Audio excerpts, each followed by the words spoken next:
तो देखिए, पिछले सप्ताह जो हमने बातें कही थी, जो ब्रह्म वाली स्थिति, जो 4 पादान हमने बताए थे ना, ब्रह्म, वैयक्तिक परमात्मा, हिरण्यगर्भ और उसके नीचे आत्मा।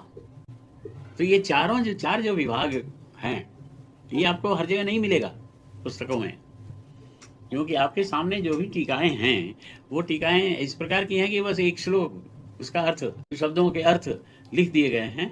इनका लिंक क्या है, क्यों ऐसी बातें कही गई हैं, ये आपको नहीं मिलेगा। ये मिलेगा चिंतन से ही।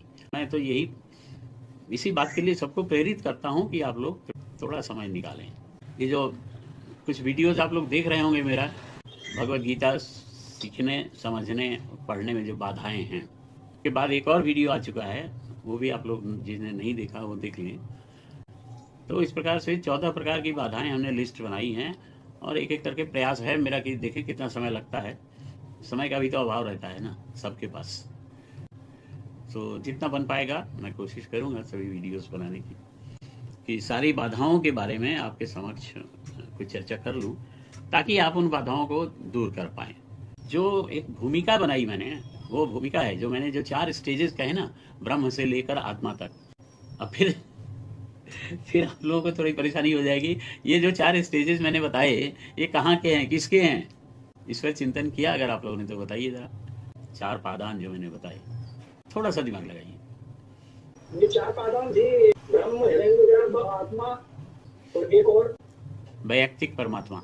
जी, ये कहाँ हैं?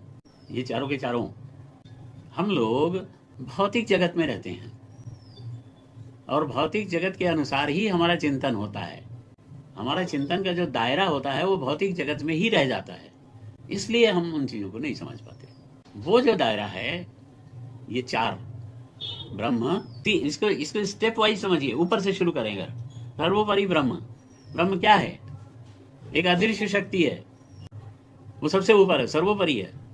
उसके नीचे वैयक्तिक परमात्मा, वो है परमात्मा, वैयक्तिक परमात्मा सेकंड स्टेज है, ऊपर से। यानी ब्रह्म से ऊपर फिर कुछ नहीं है, ब्रह्म ही सब कुछ है। तो उसके नीचे फिर वैयक्तिक परमात्मा, उसके नीचे आएंगे तो हिरण्यगर्भ परमात्मा। ये चारों स्टेजेस याद हो जाएंगे ना, तो ये देखिए 9वां और 10वां श्लोक आपको बहुत स्पष्ट हो जाएगा।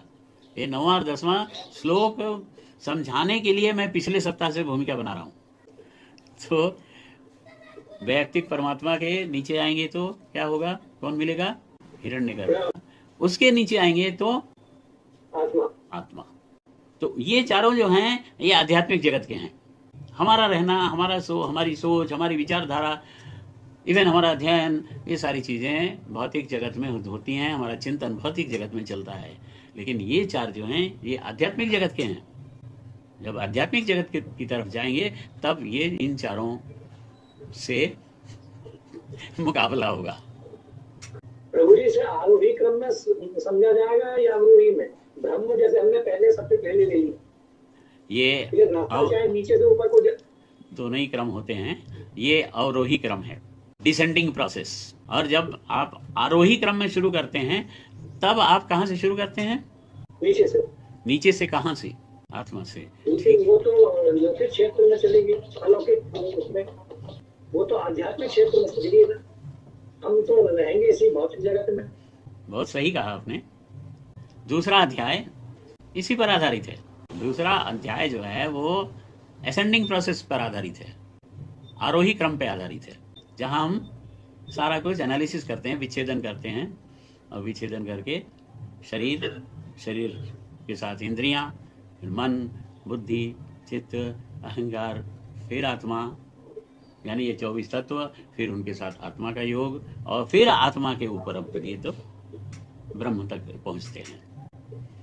तो ये पूरी भगवत गीता जो है वो यूं ही नहीं है कि एक श्लोक और एक अर्थ हो गया, खत्म, ऐसा नहीं है। तो थोड़ा सा चिंतन गंभीरता की तरफ ले जाएंगे तो बातें स्पष्ट होती जाएंगी। अजय प्रभु जी, क्या आरोही क्रम और अवरोही क्रम के विषय में और कुछ आप कुछ प्रकाश डालेंगे? नहीं, मैं तो जो समझा हूँ वो इतना ही कि ब्रह्म से अगर हम शुरुआत करेंगे तो वो अवरोही क्रम होगा। और अगर अपने पास से, जैसा आपने बताया कि सबसे पहले जो अपना भौतिक जगत है, इसमें अध्याय 2 के माध्यम से हम आत्मा तक पहुंचेंगे। बल्कि शरीर, इंद्रिया, मन, बुद्धि, चित्त, अहंकार, यहाँ से पहुंचने के बाद में तब हमारी पहली पादान आत्मा आएगी। वो भी आध्यात्मिक क्षेत्र में पहुंचने के बाद में पहली सीढ़ी होगी, और उससे पहले जो का जो रास्ता है ये ही बहुत टफ है, यही महत्व है, बहुत टफ है। हाँ, तो आत्मा का स्थान जो हमें प्राप्त हो रहा है, मिल रहा है, समझ में आ रहा है, वो कहाँ है? It is a link between आध्यात्मिक जगत एंड भौतिक जगत। अब कहूंगा ये बात समझ में आई कि नहीं? किसी को शंका हो तो पूछ लीजिए। आत्मा एक तरफ आपको भौतिक जगत से जोड़ती है और दूसरी तरफ आध्यात्मिक जगत से भी जोड़ती है। ये दोनों के बीच का लिंक है। ये आत्मा कब आध्यात्म से जुड़ती है? भौतिक में तो डूबे हुए हैं, तो कब आध्यात्म, जैसे अभी लग रहा है जैसे हम आध्यात्म के परिवेश में हैं, इसको अगर मान सकते हैं। बाकी यहाँ से निकले तो वही भौतिक जगत में चले गए, इसको ऐसा माने।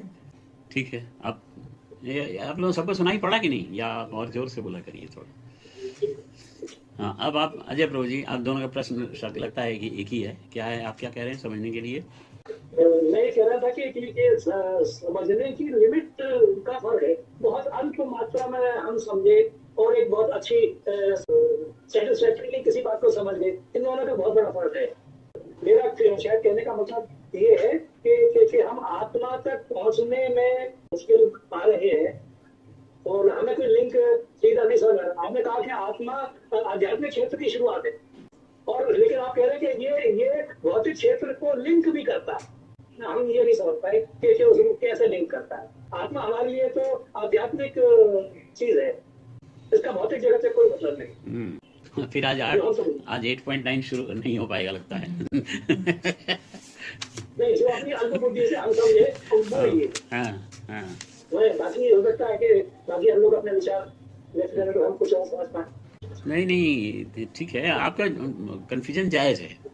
ये ऐसा नहीं है कि ये लिंक बनता टूटता है, एक बार इधर लिंक होता है, एक बार उधर लिंक होता है, एक बार अध्यात्म की तरफ जाता है, एक बार भौतिक जगत की तरफ जाता है, ऐसा नहीं है।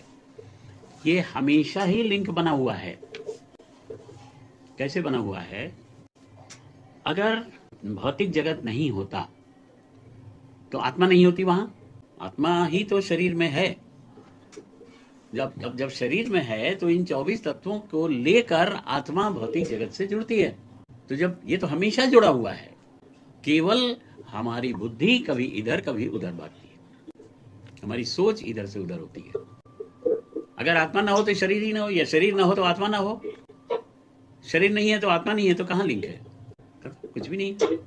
लेकिन वो ब्रह्म जो है वो तो अपरिवर्तनशील है, वो तो हमेशा है। हम ये एक शरीर छोड़ के दूसरे शरीर में आत्मा चली जाती है, बस इतना ही होता है। लेकिन आत्मा जो है वो हमेशा जुड़ी हुई है दोनों तरफ, शरीर से भी, किसी ना किसी शरीर से। अरे हमारी उम्र मान लीजिए 100 साल है, तो 100 साल के लिए जुड़े हुए हैं ना। उसके बाद भी तो 100 साल तक हम एक शरीर से भौतिक रूप से जुड़े रहे। 100 साल के बाद में हम दूसरे शरीर से भौतिक रूप से जुड़े रहे, इसी तरह तीसरे, चौथे, पांचवें। ये सब भौतिक सुख का हम अनुभव करते रहे हैं इन जन्मों के दौरान। ये जो आत्मिक सुख है, ये हमने शब्द तो सुने हैं, कुछ होता है भाई एक आत्मिक सुख है भाई, मगर वो है क्या, उसे रिकॉग्नाइज नहीं कर पाए कभी, या उसका संदेह नहीं पाए, या उसे चेक नहीं कर पाए, तो ये वाला आत्मिक होता है। हमने जानने की कोशिश नहीं की। सीधी बात यह है, आत्मिक सुख वो है, आत्मा का मिलन यदि परमात्मा से हो जाए तो वो आत्मिक सुख है, बस। Nothing more than that. किसी अच्छे काम को करने के बाद में भी क्या आत्मिक सुख की अनुभूति होती है? नहीं होती। नहीं। आत्मा का हमेशा अट्रैक्शन जो है वो परमात्मा की तरफ है। ये प्रसन्न चित्त होते हैं। आपको कोई कर्म ऐसा कर दिए जो प्रसन्न हो गए, तो ये मन और चित्त के स्तर पे होता है, ये आत्मिक सुख नहीं होता। आत्मिक प्रसन्नता कह सकते हैं। हाँ, प्रसन्नता कह सकते हैं। उसमें आत्मिक क्यों जोड़ रहे हैं? प्रसन्नता है ये आपके ठीक है। और ये सब अंतःकरण चतुष्टय के अंतर्गत आते हैं। आत्मा से इनका कोई संबंध नहीं है। तो अभी सवाल ये है कि समझने के लिए जो आपने भी पूछा, अशोक जी ने भी पूछा ये सवाल कि ये ट्रांसफॉर्मेशन या इंटरलिंकिंग जो बदलती है, चेंज होती है, नहीं, ऐसा कुछ नहीं होता है। ये हमेशा जब एक शरीर में आत्मा है तो वो हमेशा आध्यात्मिक जगत से भी जुड़ती है, या यूँ कहें कि हमारे शरीर से संबंधित जो अंतःकरण है उनको आध्यात्मिक जगत से भी जोड़े रखती है। और ये शरीर चूंकि आत्मा की उपस्थिति है तो ये शरीर भौतिक जगत से भी जुड़ा रहता है। अब इसके ऊपर बैठ के थोड़ा चिंतन करना पड़ेगा आप लोगों को, तब जाके होगा। एक सजेशन और दे दूं आप लोगों को, ये 8वें अध्याय का 3रा श्लोक जरूर फिर से घर पे पढ़िए। आत्मा का शरीर में क्या रोल है? शरीर को तेज प्रदान करना, शरीर को प्रकाशित रखना, आत्मा की भूमिका यही है। हम जैसे अज्ञानी लोगों के लिए नहीं नहीं, ऐसा कुछ नहीं है। आप विज्ञानी ज्ञानी अज्ञानी वाली बात नहीं है। शरीर के अंदर आत्मा की उपस्थिति की बात है। आत्मा की 100 ईयर है मान लीजिए, आत्मा वो आत्मा शरीर नहीं है तो आत्मा नहीं है, वो कहीं और चली गई। तो जितने दिन वो शरीर के अंदर रही, शरीर में रही, उतने दिन उसका रोल केवल प्रभु के लिए रहा। उसकी भूमिका इतनी थी कि वो हमारे शरीर को तेज प्रदान करती रही, हमारे शरीर को प्रकाशित करती रही। नहीं है तो नहीं है, अंधकार हो गया, फिर शरीर खत्म, फिर तो उसी क्षण से सड़ना शुरू। फिर क्यों हड़बड़ाते हैं लोग ना, जल्दी चलो जल्दी चलो, जल्दी ले चलो स्मशान घाट। तो चलिए अब 8.9 कम से कम आज शुरू तो कर दिया जाए। कविम पुराणम अनुशासितारम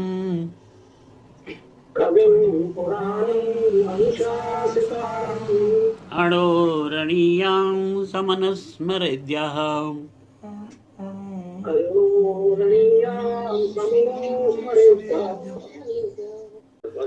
सर्वस्य धातारमचिन्त्य रूपम्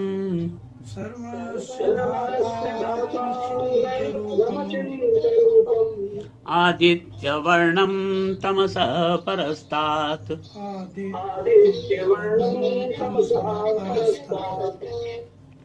ठीक, शब्दों के अर्थ। कविम सर्वज्ञ, पुराणम प्राचीनतम पुराण पुरातन, अनुशासितारम नियंता, अणु की तुलना में अणोयासम लघुतर, अनुस्मरेत सदैव सोचता है, यह जो सर्वस्व हर वस्तु का धातारम पालक, अचिंत्य अकल्पनीय, रूपम जिसका स्वरूप आदित्य वर्णम सूर्य के समान प्रकाशमान, तमसः अंधकार से, परस्तात दिव्य परे। मनुष्य को चाहिए कि परम पुरुष का ध्यान सर्वज्ञ, पुरातन, नियंता, लघुत्तम से भी लघुतर, प्रत्येक का पालन करता, समस्त भौतिक बुद्धि से परे, अचिंत्य तथा नित्य पुरुष के रूप में करे। वे सूर्य की भांति तेजवान हैं और हम भौतिक प्रकृति से परे दिव्य रूप हैं।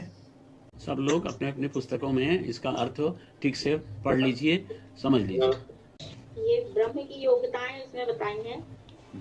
ये सर्वज्ञ है, अनादि है, सब पर शासन करने वाले हैं, सूक्ष्म से अत्यंत सूक्ष्म है, सबका पालन पोषण करने वाले हैं, और अज्ञान से अत्यंत परे हैं।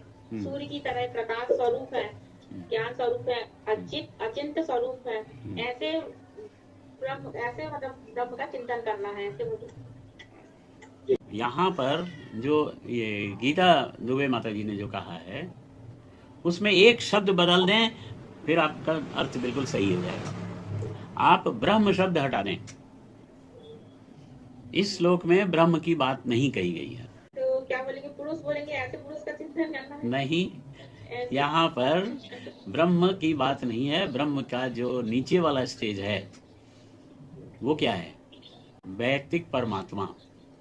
यहाँ ये श्लोक, ये 9 और 10 में दोनों ही श्लोक वैयक्तिक परमात्मा के लिए कहे गए हैं। परमात्मा ही भक्ति का पात्र है।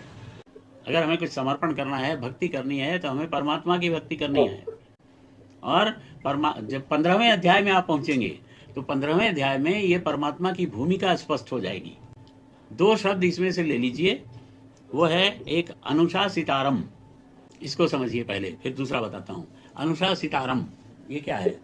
अनुशासितारम मतलब शासन करने वाला, अनुशासन में रखने वाला, नियंता, कर्म के अनुसार हमें फल देने वाला। वो फिर जो और एलाबोरेट करते जाइए, कर्म के अनुसार फल देने वाला, सिस्टम बनाने वाला, जो कुछ भी है, यानी वो सबका नियंता है, सबका कंट्रोलर है, वो है परमात्मा, वैयक्तिक परमात्मा। तो उसकी बात इन दोनों श्लोकों में कही गई है कि एक तो वो अनुशासितारम है, ये दोनों ही महत्वपूर्ण शब्द हैं, और दूसरा शब्द है धातारम।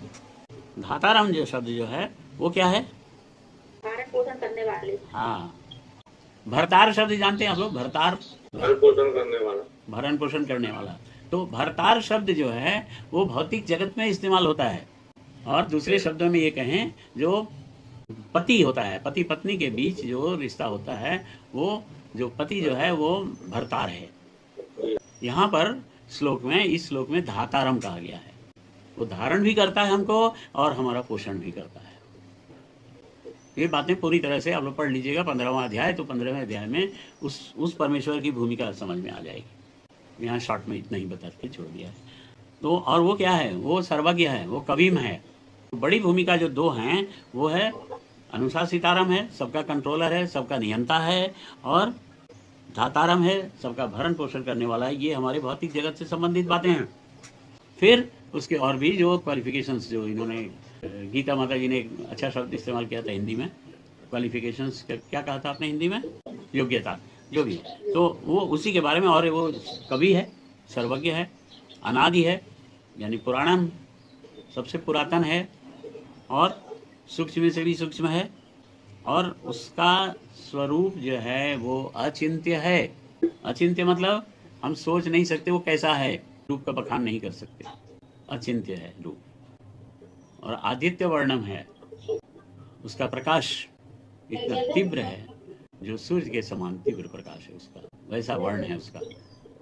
तो ये सारे क्वालिफिकेशंस, एक एक शब्द इस श्लोक का भगवान के क्वालिफिकेशंस हैं, वो वैयक्तिक परमात्मा के क्वालिफिकेशंस हैं। तो ऐसे परमात्मा को हमें स्मरण करना चाहिए। तो ये जो क्वालिफिकेशंस दे दिए परमात्मा के, वैयक्तिक परमात्मा के, इतने सारे 9वें श्लोक में, उसके बारे में कह रहे हैं 10वें श्लोक में कि प्रयाण काले मनसा चलेन, प्रयाण काले मनसा चलेन, अचलेन मनस, अचलेन मनसा चलेन, भक्त्या युक्तो योग बलेन चैव, भक्त्या युक्तो योगबलेन चैव, भ्रुवोर्मध्ये प्राणमावेश्य सम्यक्, भ्रुवोर्मध्ये प्राणमावेश्य सम्यक् सम्यक् स तं परं पुरुषमुपैति दिव्यम्। परम पुरुषमुपैति दिव्यम्। वैयक्तिक परमात्मा के गुण, क्वालिफिकेशंस, योग्यताएं बताई गई। उन योग्यताओं को ध्यान में रखते हुए अंतिम समय में, जीवन के अंतिम समय में उनका ध्यान आना चाहिए। वो कौन है, कैसा है, उनका ध्यान करते हुए अंत समय में मन को अचल रखते हुए, मनस अचलेना, मन को अचल मतलब मन तो चंचल है, तो मन को अचल कहाँ रखना है? ये जो इसमें जो 9वें श्लोक में जो भी बातें बताई गई है, वहां पे मन को स्थिर करना है।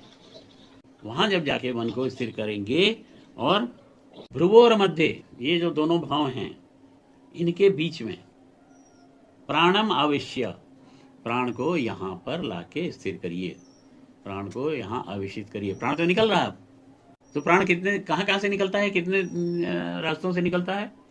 9 द्वार हैं, एग्जैक्टली 9 द्वारों से प्राण निकलने की संभावना है। अब वो कहाँ से निकलेगा? तो इसलिए प्राण को समेट के यहाँ पे लाना है। और फिर क्या कह रहे हैं? स तम परम पुरुषम उपैति दिव्यम। तब जाके वो पुरुष परमात्मा को प्राप्त होता है। वो पुरुष मतलब वो मरने वाला व्यक्ति, वो परम पुरुष को प्राप्त होता है। तो जो सात प्रश्न जो अर्जुन ने पूछे थे 8वें अध्याय की शुरुआत में ही, किम तद ब्रह्म किम अध्यात्मम, तो अंत काल में कैसे हम भगवान को प्राप्त करेंगे, तो सारांश रूप में ये बातें कही, पूरा क्लासिफिकेशन करके 8वें मैंने जहां से मैंने आपको ब्रह्म के विषय में बताया, ब्रह्म परमात्मा सर्वोपरि ब्रह्म, फिर उसके नीचे व्यक्ति परमात्मा, व्यक्ति हिरण्यगर्भ और आत्मा। तो जब इतना चिंतन होगा, फिर उसका क्वालिफिकेशन, उसकी योग्यताएं जो बताई गई हैं 9वें श्लोक में, वो सब जब होगा तब जाके परमात्मा से मिलन होगा। तो ये क्या एक दिन में संभव है? ये जीवन भर ये प्रयास करते रहेंगे तो हो सकता है कि कुछ हजार जन्म लेने के बाद ये संभव हो जाए। मतलब ये 9वां श्लोक तो हमें रोज इसको बोलना चाहिए और चिंतन करना चाहिए। बिल्कुल, ये तो पाठ करना चाहिए।